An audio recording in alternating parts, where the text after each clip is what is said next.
할렐루야. 이 시간 함께 은혜 받으실 하나님 말씀은 열왕기상 11장 1절부터 13절까지의 말씀입니다.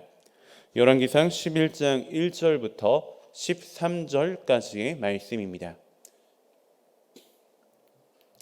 열왕기상 11장 1절부터 13절까지의 말씀 다 함께 한 목소리로 합독하시겠습니다. 솔로몬 왕이 바로의 딸 외에 이방의 많은 여인을 사랑하였으니 곧 모압과 암몬과 에돔과 시돈과 헷 여인이라. 야훼께서 일찍이 이 여러 백성에 대하여 이스라엘 자손에게 말씀하시기를 너희는 그들과 서로 통혼하지 말며 그들도 너희와 서로 통혼하게 하지 말라. 그들이 반드시 너희의 마음을 돌려 그들의 신들을 따르게 하리라 하셨으나 솔로몬이 그들을 사랑하였더라. 왕은 후궁이 700명이요 첩이 300명이라. 그의 여인들이 왕의 마음을 돌아서게 하였더라. 솔로몬의 나이가 많을 때 그의 여인들이 그의 마음을 돌려 다른 신들을 따르게 하였으므로 왕의 마음이 그의 아버지 다윗의 마음과 같지 아니하여 그의 하나님 야훼 앞에 온전하지 못하였으니 이는 시돈 사람의 여신 아스타롯을 따르고 암몬 사람의 가증한 밀곰을 따름이라.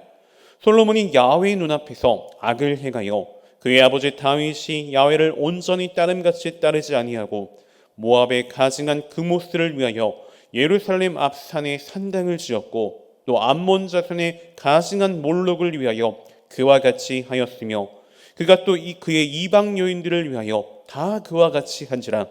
그들이 자기의 신들에게 분향하며 제사하였더라. 솔로몬이 마음을 돌려 이스라엘의 하나님 야훼를 떠나므로 야훼께서 그에게 진노하시니라. 야훼께서 일찍이 두 번이나 그에게 나타나시고 이 일에 대하여 명령하사 다른 신을 따르지 말라 하셨으나 그가 야훼의 명령을 지키지 않았으므로 야훼께서 솔로몬에게 말씀하시되 내게 이러한 일이 있었고 또 네가 내 언약과 내가 네게 명령한 법도를 지키지 아니하였으니 내가 반드시 이 나라를 네게서 빼앗아 네 신하에게 주리라. 그러나 네 아버지 다윗을 위하여 네 세대에는 이 일을 행하지 아니하고 네 아들의 손에서 빼앗으려니와 오직 내가 이 나라를 다 빼앗지 아니하고 내 종 다윗과 내가 택한 예루살렘을 위하여 한 지파를 네 아들에게 주리라 하셨더라. 아멘.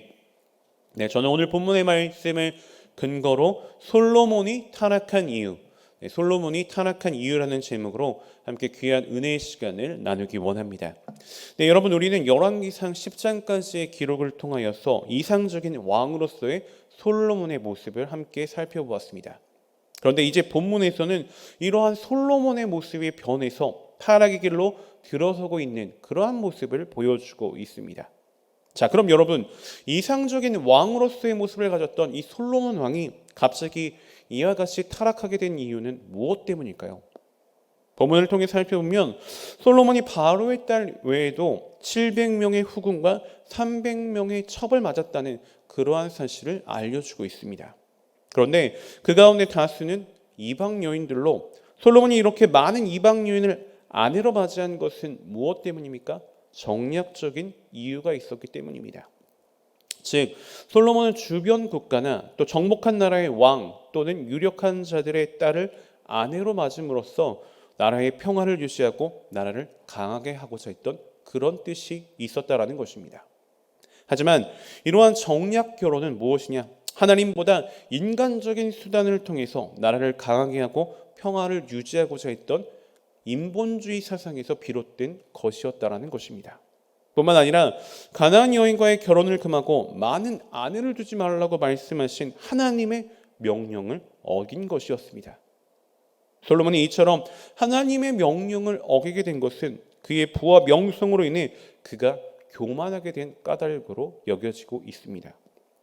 자, 아무튼 솔로몬의 이러한 정략 결혼은 솔로몬의 말년에 치명적인 악영향을 가져다 주게 되었습니다. 즉 솔로몬의 많은 아내들은 솔로몬을 우상 숭배라는 엄청난 죄악 가운데 빠지게 만들었다는 것입니다. 이렇게 하여 이스라엘은 타락의 길을 가게 되었고 그로 말미암아 이스라엘 왕국의 분열과 훗날 나라의 멸망에까지 이르는 비극을 맛보게 되었다는 것입니다. 자, 그럼 여러분, 이처럼 솔로몬의 타락을 보여주는 오늘의 본문이 저와 여러분 우리에게 주는 교훈은, 구체적인 교훈은 무엇이 있을까요?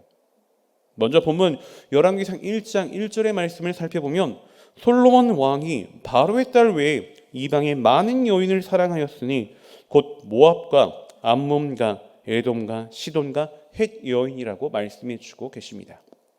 자, 여러분 여기 1절 본문에서 사랑하다에 해당하는 원어는 아하브라고 하는 동사를 사용하고 있습니다. 그런데 이 아하브라고 하는 동사는 어떤 의미가 있냐? 대상을 소유하거나 그 곁에 있고자 하는 강한 열망을 나타낼 때 사용하는 단어라는 것입니다. 따라서 솔로몬의 다양한 이 여성 편력은 단순히 정략적인 것만은 아니었다라는 것입니다. 고대 세계에서 왕들은 주변국들과의 우호적인 관계를 유지하고자 정략 결혼을 한 예들이 많이 있습니다. 솔로몬이 바로의 딸을 취해서 아내로 삼은 것도 이와 같은 목적에서 비롯됐다라고 말을 할 수 있습니다. 하지만 그가 이방의 많은 여인들을 취하는 데에는 비단 정치적인 목적만이 있었던 것은 아니었습니다. 성적인 욕망을 채우고자 하는 그러한 본연의 목적도 있었다라는 것이죠. 즉 이방 여인들을 통해 이스라엘 여인들에게서는 볼 수 없었던 어떠한 매력을 느끼게 된 솔로몬이 자신의 욕망을 채우고자 이방 여인들 가운데에서도 많은 아내를 얻었다라는 사실입니다. 자, 하지만 이러한 행동은 하나님께서 기뻐하시는 모습이 절대 아니었습니다. 자, 왜 그렇습니까?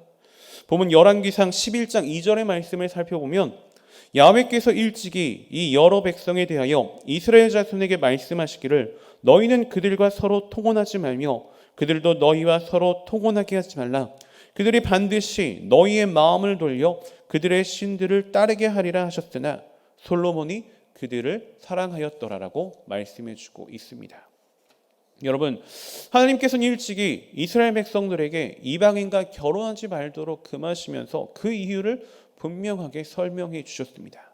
즉 하나님께서는 이스라엘 백성들이 이방인들과 결혼하여 발생하는 그러한 불행을 미리 아셨기 때문에 모세를 통해서 이방인들과 결혼하는 것, 통혼하는 것을 미리 금하셨다라는 것입니다.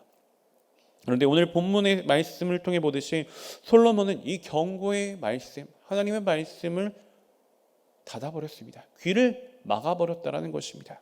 여러분, 아무리 지혜로운 사람이라고 할지라도, 아무리 훌륭한 사람, 아무리 유능한 사람이라고 할지라도 하나님의 말씀에 귀를 막게 된다면 이처럼 어리석은 판단을 내릴 수밖에 없게 되는 것입니다. 여러분, 죄의 출발은 어디서부터 시작되는 것입니까? 바로 하나님의 말씀을 소홀히 듣고 그 말씀을 가볍게 여기는 데서부터 죄가 시작된다는 것을 알아야 합니다. 사실 성경적 의미에서 죄란 다른 것이 아닙니다. 죄는 하나님의 말씀을 거스르는 것입니다. 때문에 하나님의 말씀을 가볍게 여기는 자는 당연히 죄의 길로 들어설 수밖에 없게 된다는 것입니다. 여러분, 인류 최초의 조상 아담과 하와, 그들의 범죄가 어떻게 시작된 것입니까? 바로 하나님의 말씀을 가볍게 여긴 데서, 그때부터 그 죄가 시작되었던 것입니다. 하나님께서는 아담과 하와에게 선악과를 먹지 말라라고 말씀하시면서 먹는 날에는 정령 죽으리라라고 말씀해 주셨습니다. 그런데 하나는 하나님의 이 말씀을 어떻게 변질시킵니까? 어떻게 변질시키죠? 죽을까 하노라라고 자신의 생각을 대입해서 변질해버리는 그러한 상황에 빠지게 되었습니다. 그 결과 하와는 아담과 함께 온 인류의 운명을 죄와 사망으로, 죽음으로 몰아넣는 엄청난 죄를 저지르고 말게 된 것입니다. 그런데 여러분, 하나님의 말씀을 가볍게 여기는 것, 하나님의 말씀을 가볍게 여기는 것은 사실 아담과 하와만이 아닙니다. 우리가 짓는 모든 죄 역시도 어떠한 상황 가운데 죄에 빠지게 됩니까? 하나님의 말씀을 소홀히 여겨서, 가볍게 여겨서 그것을 지키지 않는 데서 비롯된다라는 것입니다. 그때의 시대와 상황은 물론 많이 변하고 달라졌지만 사람들이 죄를 범하는 이유는 모두 동일한 것입니다. 모두가 다 하나님의 말씀을 가볍게 여기는 데서부터 우리가 죄를 범하게 된다라는 것입니다. 여러분, 자, 오늘날 우리는 하나님의 말씀을 유튜브나 많은 다양한 방송 매체들을 통해서 손쉽게 전해드릴 수가 있습니다. 하지만 이와 같이 풍부한 하나님의 말씀의 축복 가운데서도 세상이 더욱더 악해져만 가는 그러한 이유는 무엇 때문일까요? 그것은 하나님의 백성인 우리 그리스도인들이 하나님의 말씀을 소중히 여기지 않고 소홀히 여길 때가 너무나도 많았기 때문인 것입니다. 교회는 열심히 다닌다고 다니지만 말씀을 소홀히 여기다 보니까, 말씀을 가볍게 여기다 보니까 온갖 죄에 대한 타협도 너무나도 비일비재하게 일어나고 있다라는 것입니다. 여러분, 우리가 하나님의 말씀을 소홀히 여길 때 그것은 결국 죄로 이어질 수밖에 없게 되는 것입니다.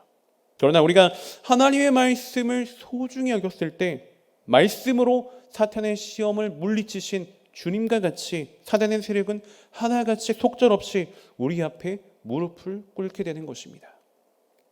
계속해서 본문 열왕기상 1장 3절과 4절의 말씀을, 열왕기상 1장 11장 3절과 4절의 말씀을 살펴보면, 왕은 후궁이 700명이요 첩이 300명이라 그의 여인들이 왕의 마음을 돌아서게 하였더라. 솔로몬의 나이가 많을 때에 그의 여인들이 그의 마음을 돌려 다른 신들을 따르게 하였으므로 왕의 마음이 그의 아버지 다윗의 마음과 같지 아니하여 그의 하나님 야훼 앞에 온전하지 못하였으니라고 말씀해 주는 본문을 확인해 볼 수 있습니다. 자, 여러분, 3절과 4절의 말씀을 보면 왕비들이 솔로몬의 마음을 돌이켰고 그로 인해 솔로몬이 다른 신들을 따르게 되었다는 말씀을 반복해서 기록해 주는 걸 확인해 볼 수가 있습니다.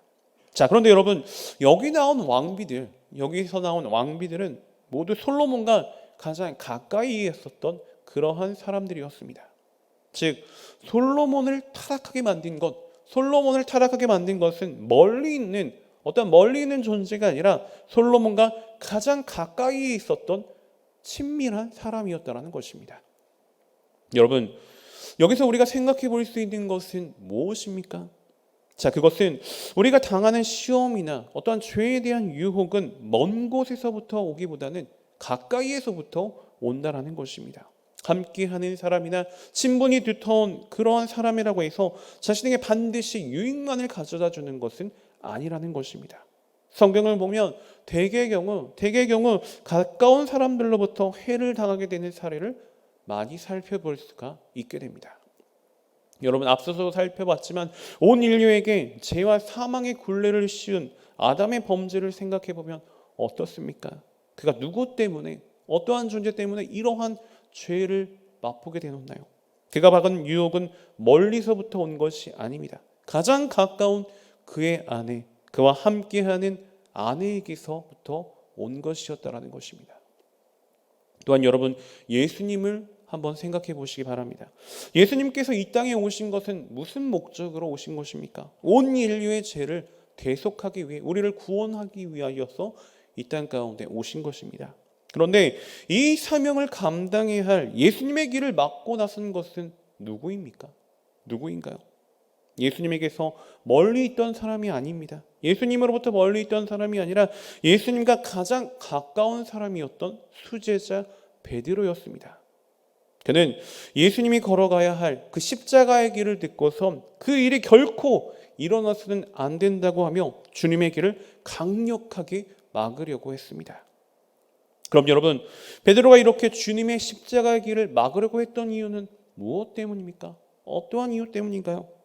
당시 베드로는 하나님의 아들이신 예수 그리스도로 인하여서 자신이 영광을 누릴 것으로 예측하고 있었습니다.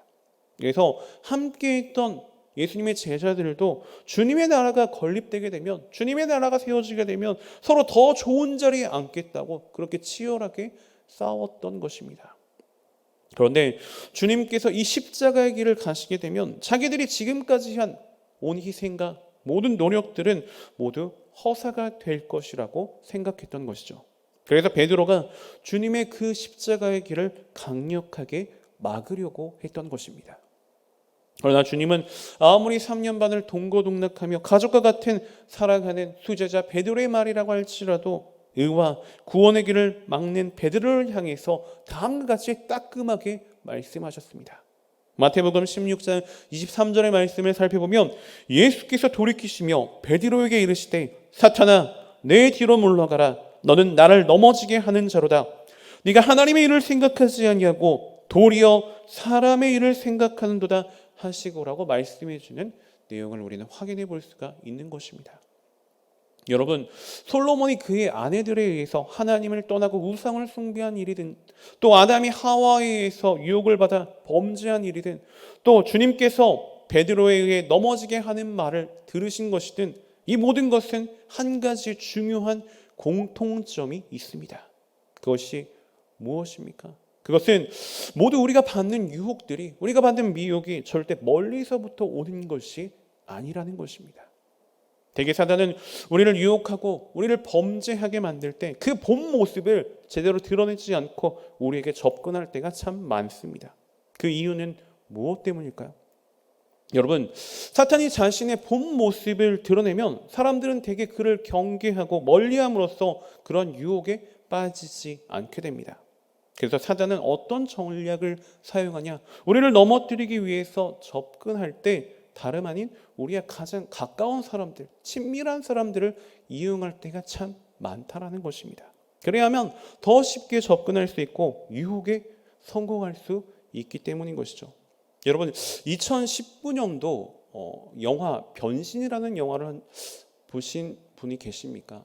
저는 이 영화를 되게 끔찍하게 봤는데, 이 영화에 보면 가죽의 모습으로 사탄이 변장을 해서 서로의 가족을 미혹시키는 그런 내용을 살펴볼 수가 있습니다.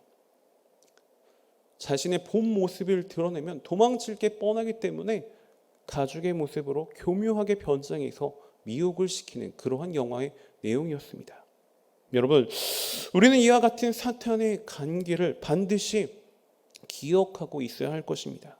그래서 우리는 어떤 때라도 어떤 순간이라도 인간적인 관계에 매이기보다는 하나님의 말씀과 하나님의 뜻을 구분해낼 수 있어야 한다는 것입니다.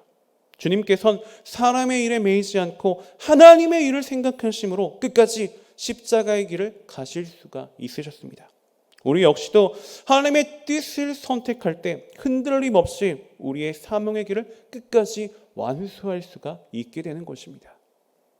사랑하는 여러분, 우리는 솔로몬이 타락하는 그 과정을 살펴보면서 사람은 어느 누구라 할지라도 죄를 짓는 범죄의 가능성으로부터 자유롭지 못하다는 것을 분명히 알 수가 있습니다.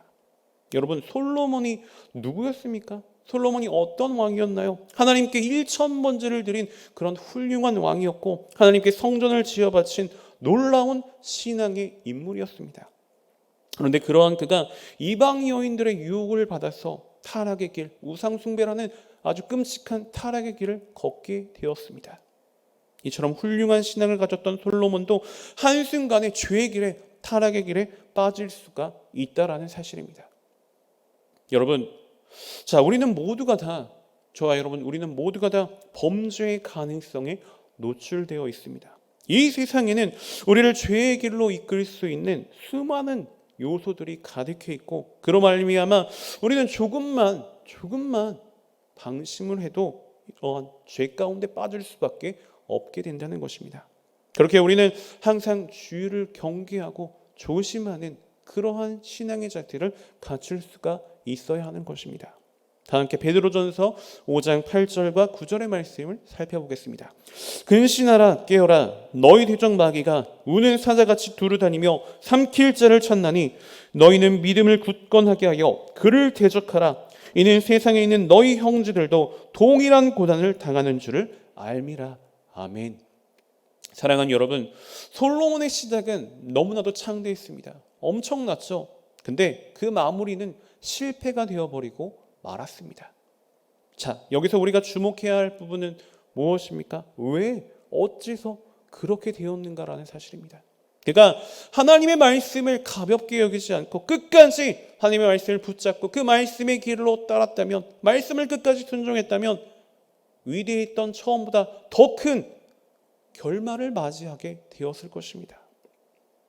물론 하나님께서는 다윗을 사랑하셔서 그의 시대에 나라가 분열되는 것을 막아주긴 하셨지만 그의 아들의 시대 때부터는 남유다와 북이스라엘로 나라가 분열하게 되었고, 그래서 어려움을 겪게 되었고, 이후 아수르와 바벨론에 의하여서 나라가 빼앗기게 되는 수치를 제공하게 된 것입니다. 사랑하는 여러분, 솔로몬의 이 말년의 모습은 우리에게 영적 타락이 가져다주는 결과가 어떤 것인지 절실히 보여주고 있습니다. 소유가 많아지고 사회적으로 지위가 높아지게 되면, 명예가 높아지게 되는 것, 물론 가치 있는 일이라고 말할 수가 있습니다. 하지만 이로 말미암아서 인생을 실패하게 되는 경우도 적지 않다라는 것을 우리는 분명히 기억할 수 있어야 할 것입니다. 여러분, 우리가 솔로몬이거든 인생의 실패에 빠지지 않기 위해선 어느 자리에서든 말씀을 절대 가볍게 여겨서는 안 될 것입니다. 우리가 항상 하나님의 말씀을 붙잡고 하나님의 뜻대로 살고자 힘쓴다면 주님의 도움은 어디서든 우리에게 오게 되어 있는 것입니다. 사도 바울이 그리스도를 본받아 거룩한 삶을 살아냈듯이 우리 또한 언제나 그리스도를 본받아서 사탄의 유혹에 넘어지지 않고 항상 승리하며 주님께 기쁨과 주님께 영광을 올려드릴 수 있는 저와 여러분, 우리 모두가 되시기를 주님의 이름으로 소원하고 축복하며 말씀을 마치겠습니다. 기도드리겠습니다. 하나님의 사랑과 자비가 풍성하신 참으로 좋으신 하나님, 오늘도 말씀을 통해 깨달음을 주시니 감사드립니다. 오늘 말씀을 통해 솔로몬의 타락을 통해 연약한 우리의 모습을 또한 돌아보기를 원합니다. 하나님의 말씀을 쉽게 생각하고 범했던 삶의 모습 가운데 나타난 우리의 죄악들을 돌아보게 하시고 그 죄로부터 돌이킬 수 있는 주님의 은혜를 체험케 하여 주옵소서. 그리스도를 본받아 언제나 말씀을 지키는 거룩한 삶을 살게 하시고 그로 인해 하나님의 기쁨이 되는 복된 주님의 자녀들이 될 수 있도록 저희들을 주님 인도하여 주옵소서. 거룩하신 하나님, 이제 또 저희가 정성껏 준비한 예물을 주님 앞에 드립니다. 들어지는 모든 손길 가운데 하나님 주의 은혜와 사랑으로 가득히 채워주시고 이 예물이 쓰여지는 모든 곳 가운데 그리스도의 영광만이 아름답게 드러나게 하여 주시옵소서. 감사드리며 모든 말씀 살아 역사하시는 나사렛 예수 그리스도를 받들어 간절히 기도 올리옵나이다. 아멘.